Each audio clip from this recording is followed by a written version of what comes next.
Flash with that narrow pathway with and Jaedong looks like he's going to try and run around, but that would be a bad idea because Flash with the firebite and a couple of Marines should be able to hold that, and Jaedong would end up sacrificing all of his Zerglings, and wisely Jaedong pulling back there, knowing that that's too much of a risk to take. And this is one of the points of the game where the Zerg player is vulnerable before they get those Sunkens up, and of course Jaedong trying to get that expansion up at the top right, and Flash looks like he's sending his American Marines in that direction, now sniping a couple of Jaedong's Zerglings, and Jaedong's in trouble here. I'm not sure, and that SCV is going to see that expansion. Jaedong doesn't even have the Spire up yet, and Jaedong is forced to cancel. Jaedong trying to sneak an early third expansion there, hoping to keep Flash at bay, but Flash very cleverly knew exactly what Jaedong was up to and anticipated perfectly, went for really the obvious spot because a cross-map position for Jaedong was the other option and would have been much more difficult to defend, and so Flash, now having taken the ground off Jaedong's base, is just going to make it so difficult for Jaedong to get that third gas, and now Jaedong bringing that drone back, that's going to be horrible. He's going to lose that drone. He brought it back a little too early. If he'd left it hidden there, it might have survived a little bit longer. Meanwhile, Flash has got to bunker down his natural expo as well, and Jaedong and Flash getting those turrets down as well,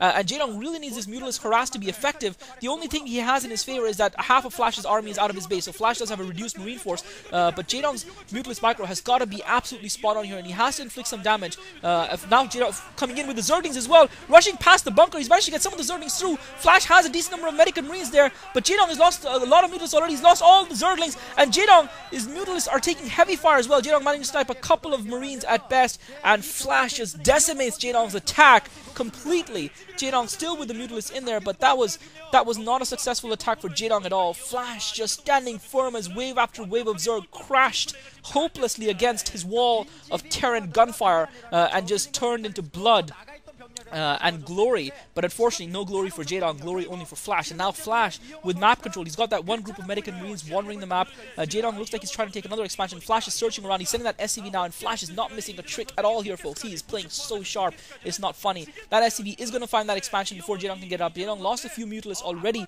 to Flash's forces, and Flash has got 3 racks pumping now. He's got turrets all over the place, enough turrets I feel that he could almost send out another group of medic and Marines to support that first group to take that expansion down once he locates it. And Jaedong went in with that attack, all in attack with his Lings and his Mutalisks at Flash's base, and just wasn't able to achieve anything. Flash was completely prepared for it. He knew that once he had taken that ground at that 1 o'clock base, that was Jaedong's only option to try and counter, and Flash has just exerted masterful control in this game of StarCraft thus far, and now he's discovered the expansion at the top left. He's going to be sending that group of medic Marines there, potentially supporting it with a second group, and Jaedong trying to engage Flash's units in the middle of the map, but Jaedong is just completely being dominated right now. It's 2 base versus 2 base, and that is not a good position for a Zerg player to be in. Jaedong coming in again with those Mutalisks, but Flash can just keep Jaedong's Mutalisks at bay with 1 medic and Marine group while he sends a second to take that hatchery down, and when that expansion goes down, I believe that will seal the fate for Jaedong. And this is why I said that Jaedong, I feel, missed a trick. If he had gone for perhaps Lurkers instead early on, instead of Mutalisks,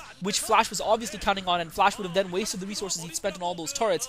If Jaedong had especially denied Flash that scouting information with his SCV, that would have made a big difference. But Jaedong is going to come around and take out some of Flash's medic and Marines, but Flash is going to have his 2 groups meet up and converge and force Jaedong back. Jaedong now getting some Lurkers out. Flash with a 3rd group of medic and Marines venturing out from his base, wave after wave of Marines exiting out to deal lethal carnage upon the Zerg player. Jaedong trying to take control of the middle of the map. He's going to be able to keep that 2nd group of medic and Marines away. Meanwhile, Flash is finishing off that hatchery while he brings the rest of his forces to join up with his main army in the middle of the map and make sure he has control of that. Jaedong with just 3 Lurkers, a handful of Mutalisks and Zerglings, and he is losing that 11 o'clock expo as well, the cross position expo, which perhaps if he'd gone for that position first, which would have been a more risky position to take than the 1 o'clock expo, he would have had a better chance of actually holding it, because Flash scouted the other expo initially, and that would have given Jaedong a little bit more time. Perhaps he would have needed to get those Mutalisks out in play to get them in position to defend that expo, or perhaps even have that expo come up and get a creep colony or a Sunken or 2 down in position before Flash arrived. But really,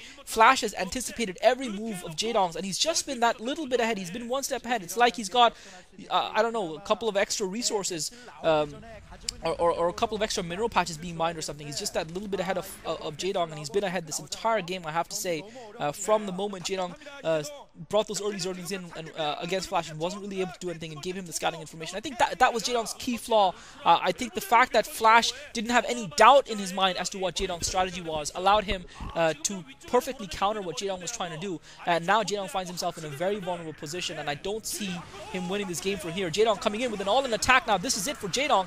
Flash is going to come back. Flash's forces aren't too far away though. Jaedong sneaking in with a handful of Zerglings and Mutalisks. That's going to be nothing, and they're going to get crushed. But he's bringing the Lurkers in. I guess he was trying to use those Mutalisks and Zerglings to lure Flash's forces away, to get those Lurkers in range, but unfortunately those Lurkers haven't made it really anywhere in range. Jaedong now with just a bunch of, with just like I think 1 or 2 Mutalisks there that are now going to get killed off by Flash's forces as they emerge from those barracks, and Jaedong has been schooled here.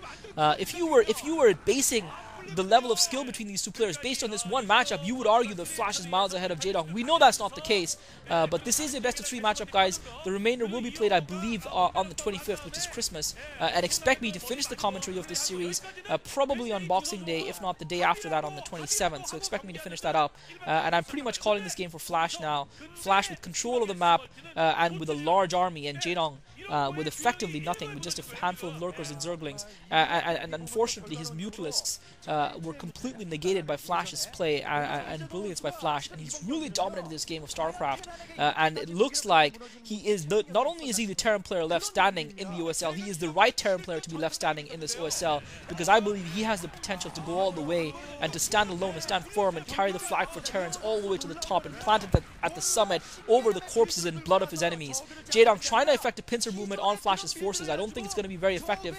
He's already lost the Sunkens at his natural expo, and Flash's army is just going to roll on through and take everything down. Now Jaedong coming in, hoping to find those tanks by themselves, but realizing it's too little, too late, calls the GG, and I think one can only call that a comprehensive victory for the Terran player, and he is looking strong here, guys. He's looking strong to take this tournament. This is Klazart. I hope you enjoyed this little early Christmas present from me to you guys. I really enjoyed it. It's been fun, and it reminds me of how much I miss doing this stuff. But I have to stay firm in my resolution, guys, to be productive. And as I said, Mrs. Klazart waiting on hand with some lethal instruments to deal death should I dare to venture too far.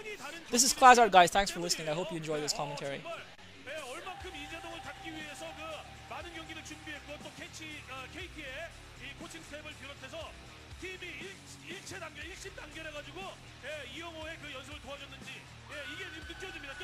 정말 너무도 어마어마하게 압도적인 경기력으로 이재동을 잡았다는 게 정말 놀라운 따름입니다. 예.